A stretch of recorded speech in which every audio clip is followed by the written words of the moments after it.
by storming Blackgate! What's going on, everyone? So welcome to my latest video. This is obviously my latest catch-up video. This time around it is for the month of August 2022. This is where I talk about all the films that I watched in said month, in this case of August 2022, specifically 2022 films. Now, 2022 films that I watched in August, I saw 13 of them, so I'll be talking about all 13 very briefly.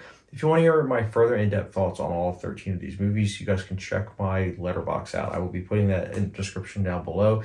Letterboxd is a great website where it brings together movie buffs, critics, casual moviegoers, everyone, because it is a site that is very welcoming, and I personally would highly recommend it. It's where I write all my reviews, and my reviews are non-spoiler, just as this video will be non-spoiler for all these movies I'll be talking about, because I hate spoilers. But yeah, check out Letterboxd if you guys aren't familiar with it down below. But guys, enough exposition. Let's talk about these movies. So kicking things off, I saw Bullet Train in theaters, and Bullet Train is a refreshing movie. It's by no means perfect. In fact, it is quite flawed, but it is a movie that's a breath of fresh air, because in the state of the movie industry with what's getting produced in theaters, in terms of blockbusters, we see quite a lot of superhero movies, sequels, prequels, whatnot. But with all those movies, we have something like Bullet Train, a movie that takes place in one location with a huge all-star cast that does have a lot of action as well as witty banter. So for that alone, I gotta say, I enjoyed the breath of fresh air. But again, it is not a perfect movie. In fact, the first half, I found myself to be quite bored by it. But the second half did pick up, and there was a character that did show up towards the end, played by an actor that I will not spoil because I'm a huge fan of that actor. But when that actor showed up, the movie just got a jolt of energy that I greatly appreciate. So it's more of a movie that I appreciate, given the fact that it's kind of like a counter-production to what's going on with, you know, other movies that we see in the industry. But by no means perfect, but it is a movie that it is diverting and it is worth your time. And that's why, for me personally, Bullet Train, I will be giving a...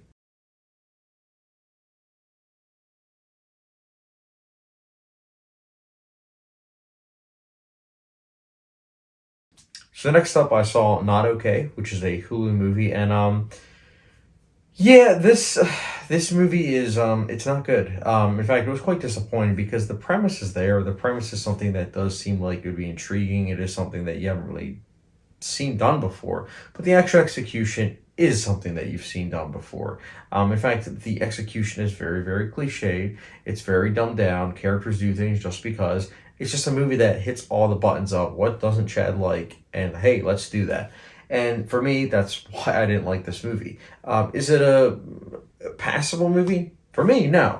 But I can see some people finding it to be passable and diverting and, you know, liking the messages. And truth be told, the messages, I think that in maybe a different director and different writer's hands, maybe it could have been handled better. But as it stands, I felt like they were just kind of like, they weren't really handled that well. And for me personally, Not Okay just was not okay. It was just disappointing.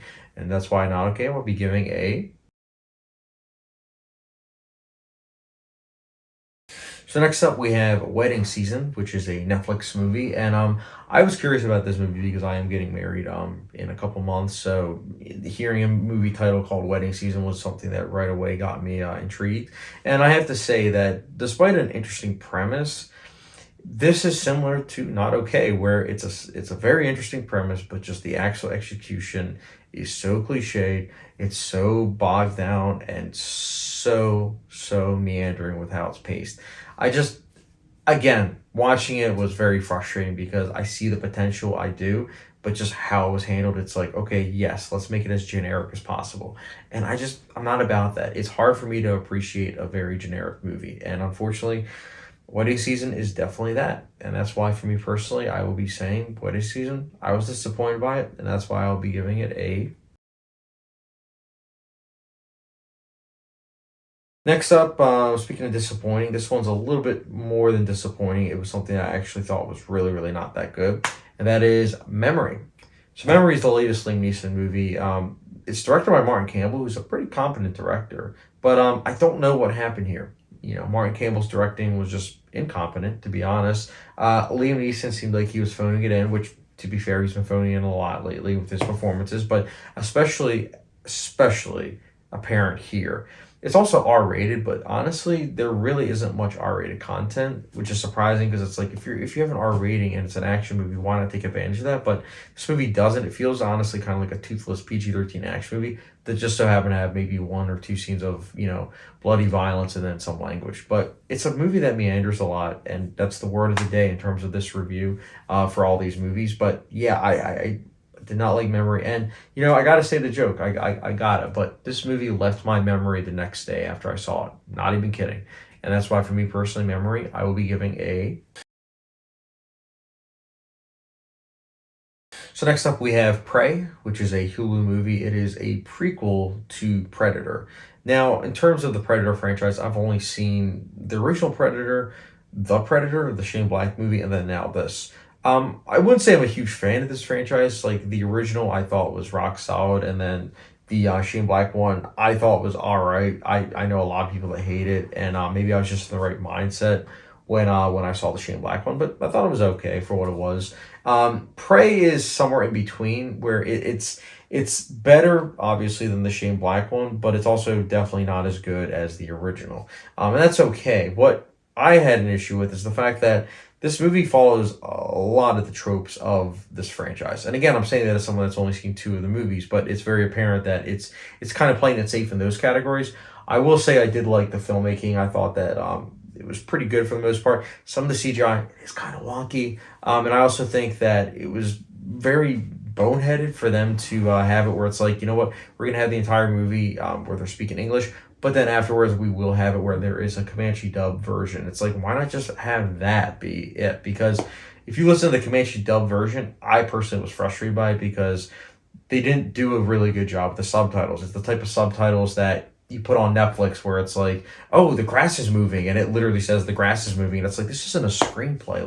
Like what is going on here? So I was frustrated by that, and I thought maybe it was just my TV, but then I looked online and it seemed like there was a lot of other people that also faced that issue. And yeah, I think that they should have done a better job in terms of this. They should have done one or the other. It would have been more distracting if it was in English, but to be fair, I think the Comanche dub actually could have been something that was special, but unfortunately it wasn't.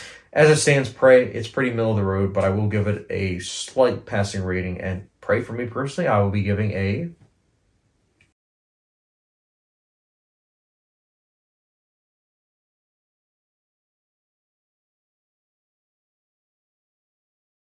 Next up, we have Bodies, which is the latest A24 film, and it stars Pete Davidson and a slew of other actors. All I knew going into this was that it was like a horror comedy whodunit, and that's a pretty good way of marketing it, honestly, because it's a movie that is pretty intriguing. The mystery itself is something that I quite liked, and I thought the overall payoff of that mystery also was something that was funny, but at the same time very insightful. And I think that the themes and messages of this movie are quite interesting at the same time. Liked the filmmaking, like the cinematography, like the soundtrack, usage of color. There's a lot of stuff to appreciate it. By no means is it a perfect movie, but for the brief runtime that is on screen, I quite liked it, and I could definitely see myself revisiting this at some point, despite some issues I had here and there. But for me personally, Bodies, I will be giving a.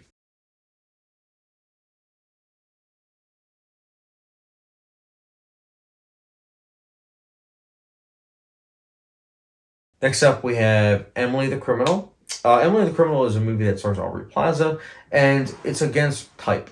Aubrey Plaza is obviously known as a comedian and everything, and to see her in a more dramatic role, I really like this movie in terms of that alone. But I also think that this movie does have like a very naturalistic approach to the way that this movie shot and everything. That I did quite like, although I will say that in terms of how it's shot, this movie is pretty ordinary in the filmmaking categories. Where it stands out and where it's fully fleshed out is that you do care about these characters. You do like the main actress, and you think that Aubrey Plaza does a great job, which she does.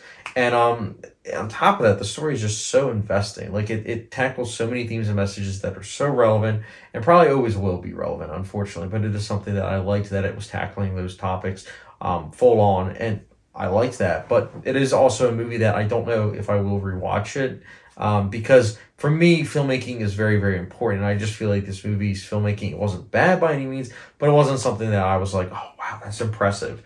It was just simply passable in that category. But nonetheless, I still quite liked Emily the Criminal, and I will be giving it a.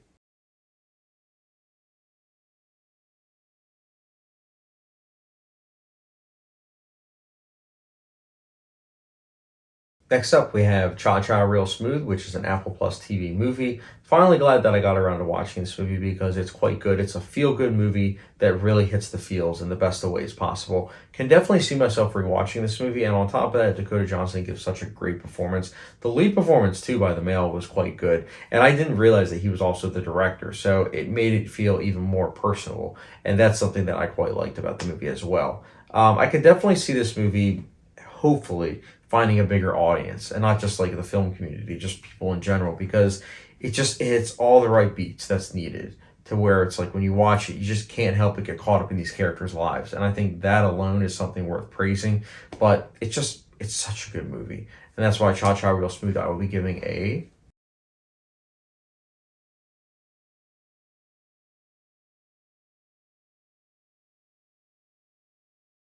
Next up, we have the opposite of Cha Cha Real Smooth, and we have the next 365 days, which is the third entry of the 365-day series. I almost said trilogy. I'm hoping that this is just the trilogy. Please let this be the last entry.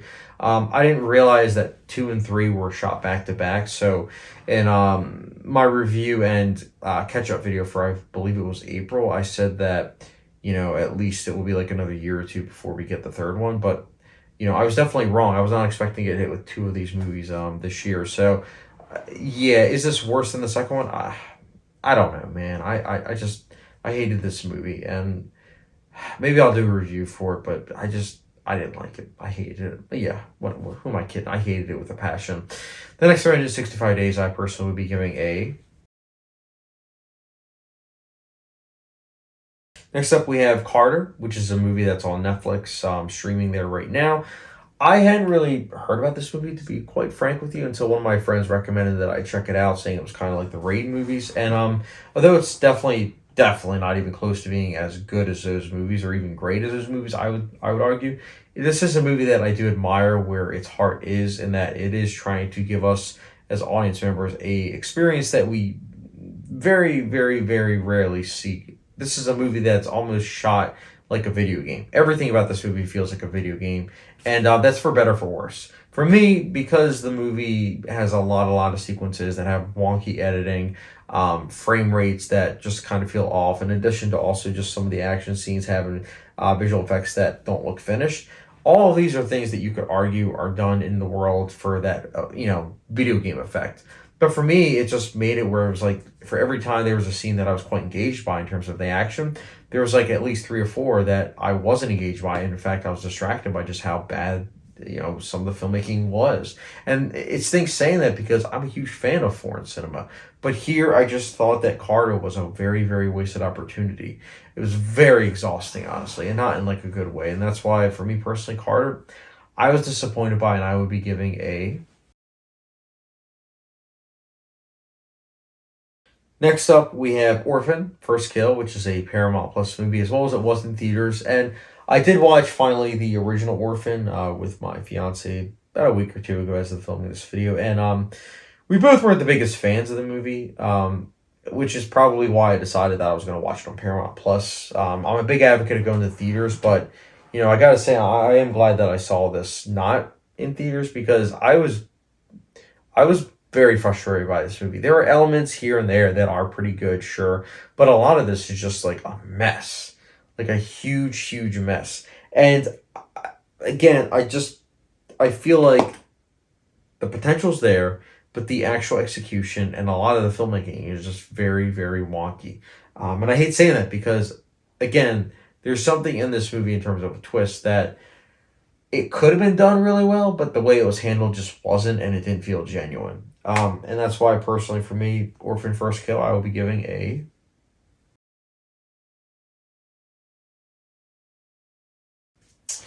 Next up, we have Beavis and Butthead Do the Universe, which is also a Paramount Plus movie. And this was a movie that's been on radar for months. I remember seeing the white privilege scene on TikTok, and I thought it was hilarious. So I knew I had to check out this movie. As it stands, that scene I mentioned, the white privilege scene, that is, my opinion at least, the best scene in the movie. Don't know how other people would take to this movie. I haven't really read any reviews or anything, but I'd be curious to know, because for me, Beavis and Butthead, I didn't watch the show. In fact, I think I only saw Do America, and I didn't even get to finish that. I saw only like the first act, so it felt very fresh. Felt something that was insightful. But yeah, I mean, at the same time, like it also does have its share of issues where it's like for all the funny moments that do occur, there are certain moments that aren't that funny, and they do have it where it's like the pacing feels like it's dragging, and it's a shame. But nonetheless, because if I do the inverse, I'll still be giving it a light recommendation, and I'll be giving it a.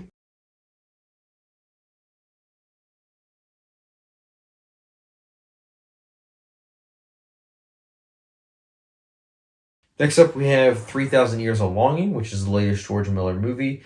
I didn't see any promotions or anything for this movie going into it. I just knew that it was a George Miller movie, so I had to watch it. And now that I've seen it, I can rank all of his films. But what did I think about this movie? Well, 3,000 Years of Longing, it's an ambitious movie. It's very well acted. It has a really good score, cinematography, visual effects. There's a lot to appreciate in terms of the filmmaking, but I feel like this movie towards the end it loses a lot of steam, and on top of that, there are just certain sequences where it's like I feel like I understand why they had the narration, like it makes sense, especially by the end. But there were certain scenes where I was like, oh, this isn't needed though. Like just let things breathe.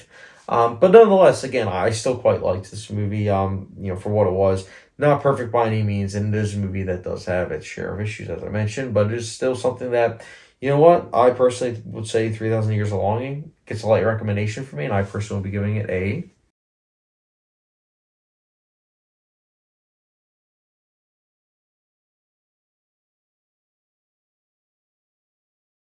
But yeah, guys, those are all my thoughts, briefly on all those movies for my, for my catch-up video for the month of August. Let me know what movies you saw and seen in August in terms of like newer movies down below. And as always, guys, thank you very much for watching. The subscription, notification bell, and I'll catch you guys later.